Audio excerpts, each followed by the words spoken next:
दोस्तों, अगर आपको रील देखने से फुर्सत मिल गई है ना, तो अपने अधिकार और अपने बच्चों को पढ़ने वाले अधिकार के बारे में जान लो। एक नया कानून बना है जिसको लेकर के देश में एक वर्ग बहुत तेजी से विरोध प्रदर्शन कर रहा है। कह रहा है कि ये हमारे बच्चों के भविष्य के लिए खतरा वाला कानून है, लेकिन इसमें कुछ ऐसा है नहीं। देखिए, हम आपको बता देते हैं कि इसका पूरा नाम है यूनिवर्सिटी ग्रांट कमीशन। ये कानून इसलिए बना है क्योंकि ओबीसी, एससी और एसटी बच्चों के साथ बड़े बड़े जहां डॉक्टर इंजीनियर बनते हैं ना, उस विद्यालय में जातिगत भेदभाव होती थी। और ये मुंह जवानी नहीं है।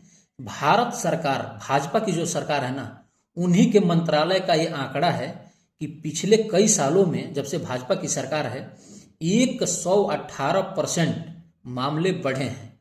मतलब पहले 5 लड़कों के साथ ये भेदभाव हो रहा था, तो आज ये भेदभाव 12 लड़कों के साथ हो रहा है।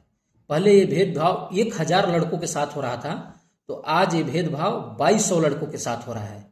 तो इसको रोकने के लिए सरकार एक कानून लाई है। तो इसमें गलत क्या है?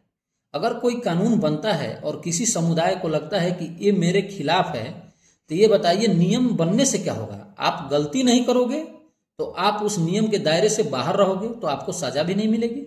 लेकिन विरोध क्यों हो रहा है, ये तो समझ में नहीं आ रहा है।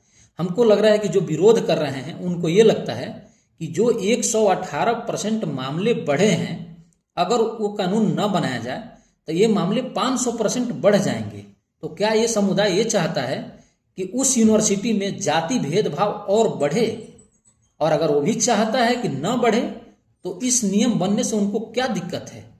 और देश के जो 90% लोग हैं जिनके लिए बना है, वो रील देखने में लगे हैं। उनको पता ही नहीं है कि उनके बच्चों के लिए और उनके समुदाय के लिए कितनी बड़ी और अच्छी कानून है सरकार का ये।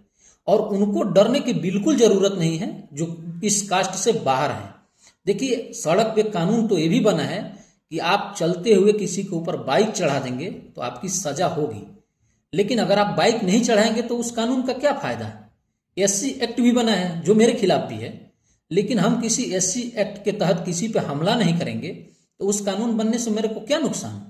तो आप इस कानून को समझिए कि इस कानून से आपको तब तक नुकसान नहीं होगा जब तक आपके दिमाग में किसी को नुकसान, किसी को जातिगत भेदभाव करने की कोई मनसा नहीं होगी।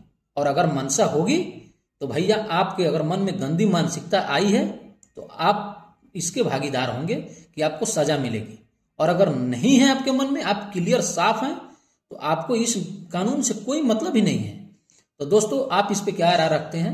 हमें वीडियो को कमेंट करिए और बताइए।